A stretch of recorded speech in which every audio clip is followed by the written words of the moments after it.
Welcome back to the Evolving Warfighter.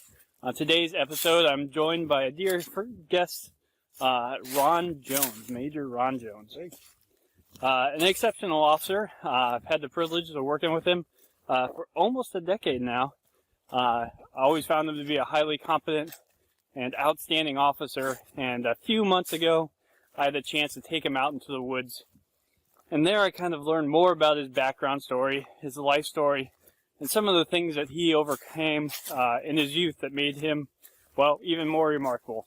And ever since I knew that story, I thought to myself, I absolutely have to capture this story on camera, just so his family can keep a record of it, and to share this wonderful and inspiring story. So today we're going to be talking about his story and this great philosophy of chances and choices. So thanks for being with me today. Thanks for having me. So let's start at the very beginning. Could you tell us kind of where you came from, where you grew up, and kind of what you expected to end up from your kind of childhood origins? I'm originally from Omaha, Nebraska. I grew up and was raised in the Southside Terrace homes, which is known as the projects for lower income households. Basically grew up in poverty. As a kid, I've always admired joining the military or being successful in life. So that was always my goal, was to grow up to be something, make something out of myself, and find a way. Obviously, in my opinion, at birth, growing up the way you did, I know that there's some families who were trying to survive, but sometimes would fail. So I knew that I wanted to change that amongst my family, because I have a family of 7 siblings, including myself. So 7 total. Only one to join the military in the family, to even graduate high school or even college. So that's my success story as of right now. So you grew up, you said you're one of 7 children, single mother, correct? Correct. Okay. So your youth was spent in a very rough part of Omaha. Not a lot of supervision there, right? Not a lot of supervision at all. It was more of just do whatever you want in the sense. You're just trying to survive. Everyone's trying to make money in any way that they can. So growing up in that area, all I see, you see a lot of drug dealers. You see a lot of crimes being broke that that a kid shouldn't see. Prostitution, you name it, gang members, all kind of things. It's just happening because pretty much that's all they knew. Yeah. So the last time we were out in the woods, you talked about kind of this philosophy of chances and choices. Could you explain a little bit of that kind of wonderful phrase you used? Yeah, so I believe that we all were born with a chance, and we all definitely have choices. So again, when it comes to planning your life, you have to just take a tactical pause in a sense to take around and look around and see what's going on around you. So I decided a long time ago that I would not fall into that statistic story to being another guy who failed a crime due to the area that he was brought up in. So I learned real quick to take every chance that I can get to become successful. Surround myself around positive friends who really didn't know what was going on, but at the same time, I watched to see what they would do, observe, and then I would start asking questions. And then from there, things started taking off from high school on up. And so that's the chance that I took, and that's the choice that I made. So it's such a wonderful philosophy. Is it something you stumbled upon yourself, or something that you kind of learned from a mentor or a family member? Well, not necessarily a family member, but more of a mentor. High school teacher, kind of showed me the way. Again, teachers sometimes see things in kids that we don't see in ourselves. I knew that I was always athletic. Didn't really know how athletic I was until he pushed me. So you know how they say athletes become better officers.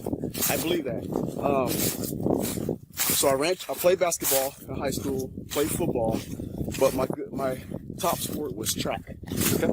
So I started off in the 100 meters to 200 meters as a sophomore all the way up till like a junior. Wasn't doing so well. I was losing every race that I can get in. So my track coach was like, who was also one of my teachers, was like, hey, let's move you to the mid distance. Go up to the 400 and the 800, and let's see how you do. I said, nah, I'm not a middle distance runner. I don't run long distance, middle distance. And then he's like, well, you have quick feet. And I see how quick your feet are, and I think that you could do well because you don't really get tired. So I was like, all right, no, I'm not gonna do that. He's like, well, either you got a choice, either you quit, you're kicked off the team, or you take this chance. So I left the team for like a week. And then I thought about it. I said, you know what? Here's a choice.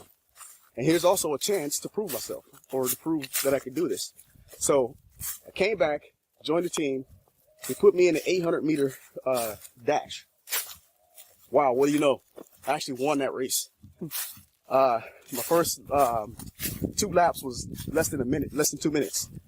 So that was then the love of that I started to discover that I could do things to put my mind to it. So that's where I started becoming very, very, very, very, very competitive, and been that way since.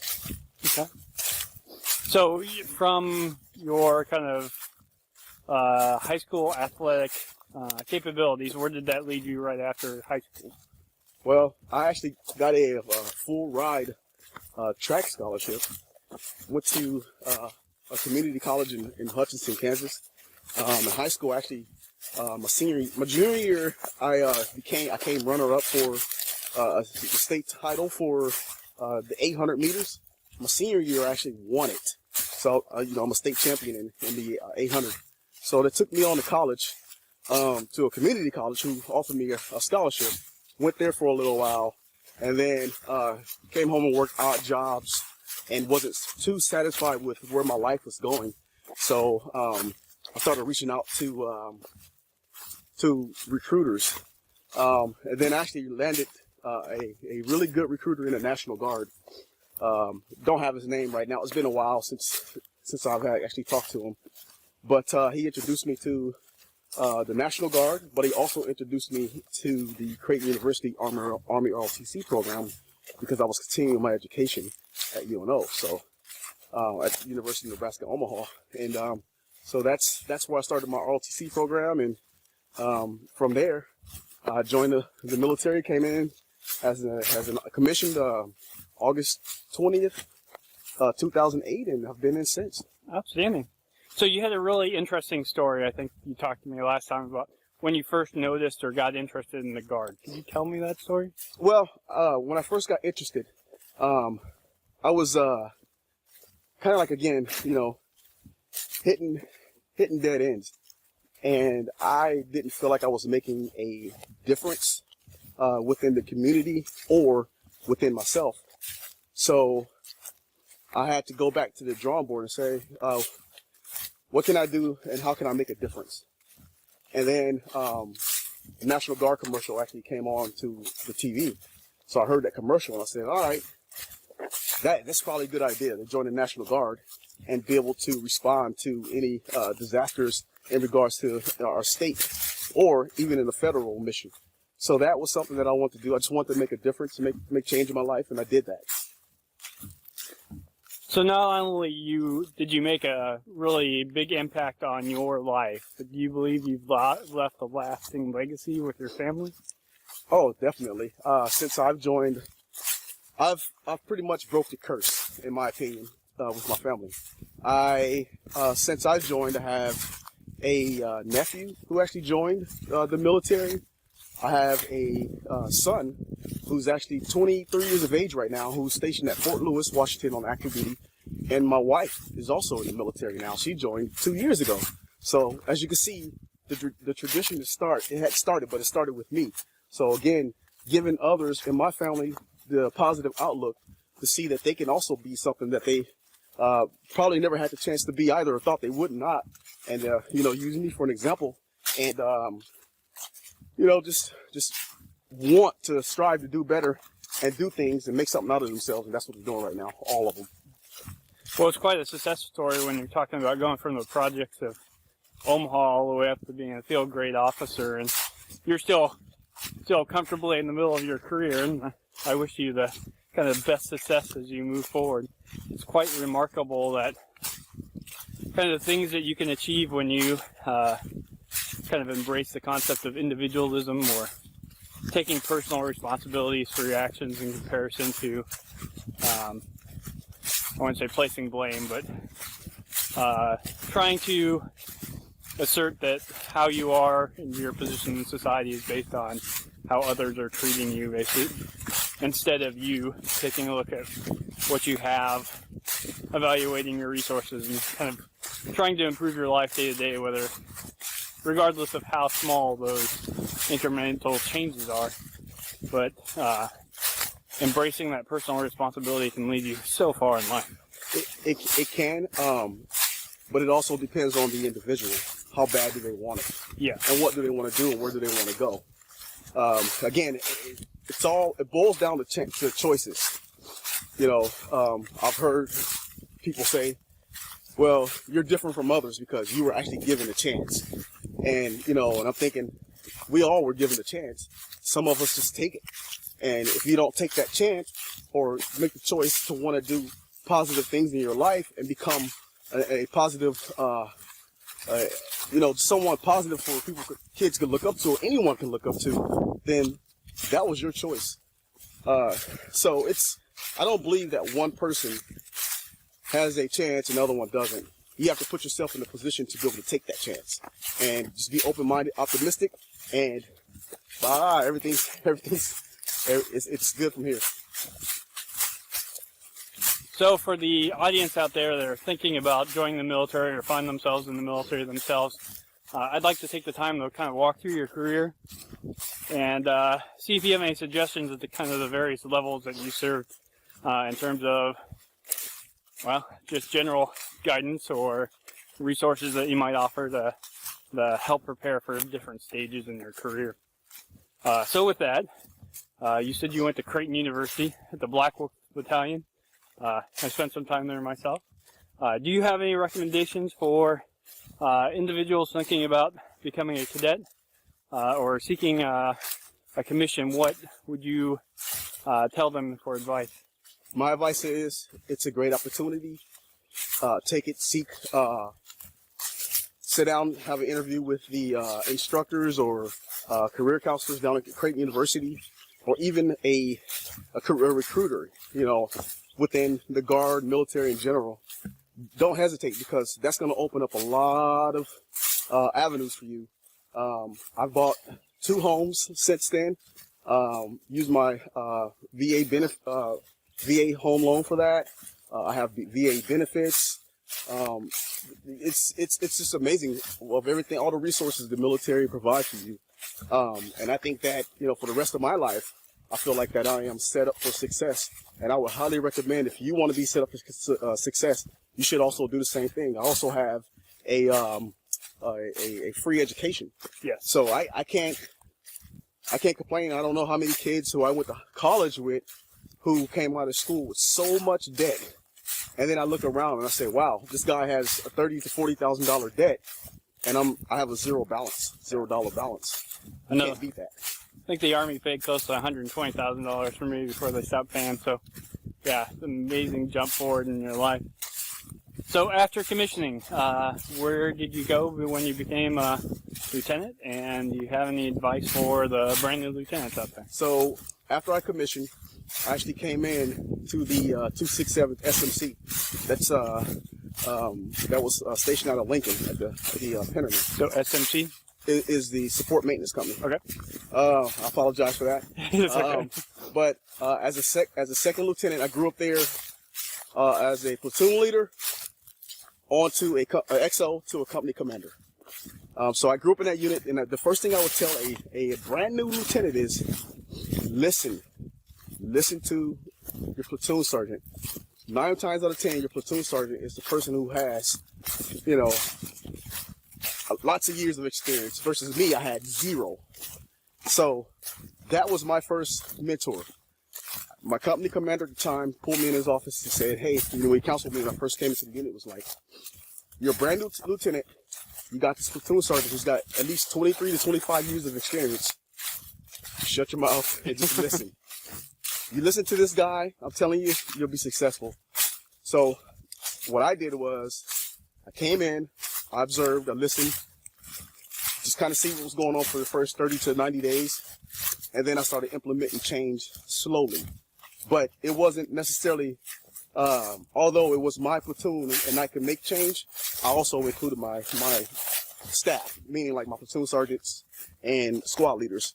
And then we kind of just worked ways to make our platoon become better in my eyes, in my view, of things that I thought that needed to be changed. And again, everyone was team leaders or team players. They didn't come in, they didn't think that I thought I was a know-it-all. They listened, they understood where I was going. They respected me because I didn't come in and be aggressive. I kind of just came in soft. So my advice is just come in, listen, observe, and learn, make change if needed, but do it, don't be aggressive with it. Okay. So I know that you have a deployment experience in your lieutenant years, correct? Could you tell us about that and any advice for the folks heading down the range? So I actually deployed with at the time, the 67th BFSB. BFSB? Yeah, Battlefield Surveillance Brigade. There we go. My advice is it's a learning experience. I actually went on an advisory training mission when we trained the Iraqis on Class 9 parts. Okay. Very interesting just to see how their military work. They're a lot behind us. They don't do things the way we do. But overall, I learned a lot from that deployment. And I would tell any soldier that's deploying down range is to, look at the experience as if it's, try to be positive about it, but also be safe. Never let your guards down. Always be observant. Watch your battle buddies back, and everyone shall come home safe and have that experience and be able to pass it along to the others of what they saw and how they became, how they got over certain events, whether it was negative or positive. So when I first met you in your career, was just about the time that you took command. Company command. So we had the honor of commanding in the same battalion, the 110th Multifunctional Medical Battalion. Unfortunately, it's been, the colors have been cased, very sadly. But could you tell us about your command time and any recommendations for company level commanders? Have fun.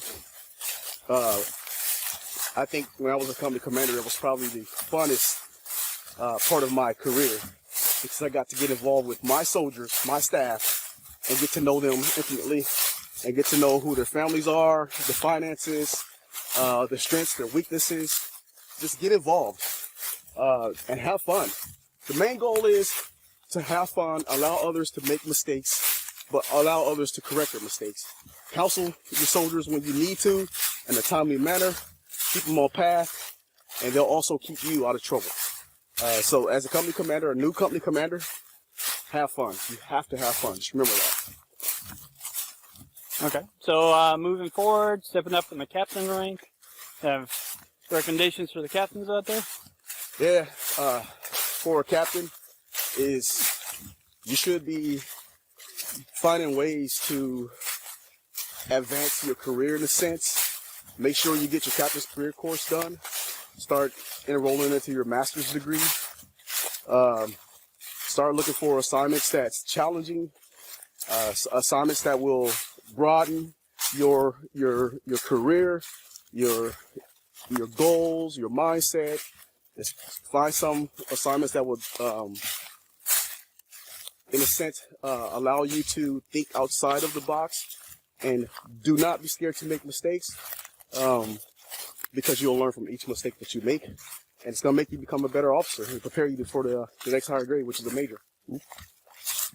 So moving along, so major. Here's some more challenging questions.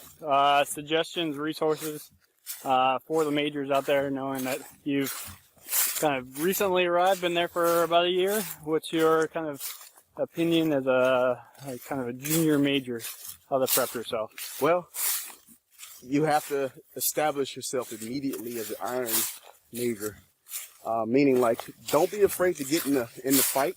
Don't be meaning like to complete the mission, not a physical fighter. Speak your mind, right? But yeah, just speak your mind, but also be thoughtful of others.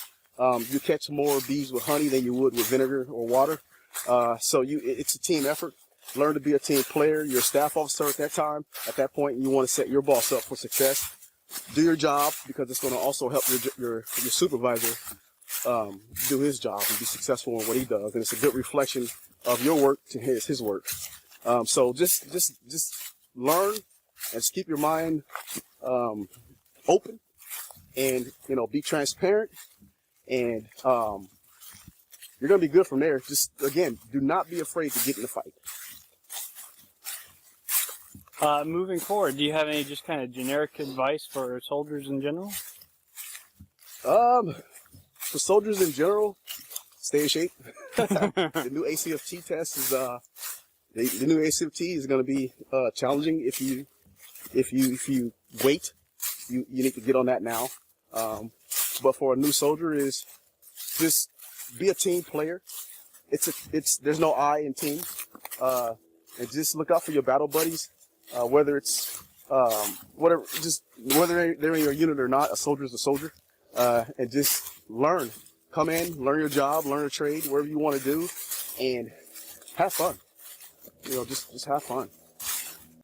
So it's always a pleasure to have you out in the woods, take a walk and have a chat. It's always been a pleasure to serve with you, and I wish you continued success in your career for you and your family. You as well. For all the audience out there, I encourage you to subscribe to the Evolving Warfighter for more videos on the topic of military history, military self-development. And I'll give a nod to H. Howard Podcast, since I've really stolen his format for this interview, with a slight twist in marching through the woods. Until next time, focus on your self-development so we can dominate the modern battlefield. Cool.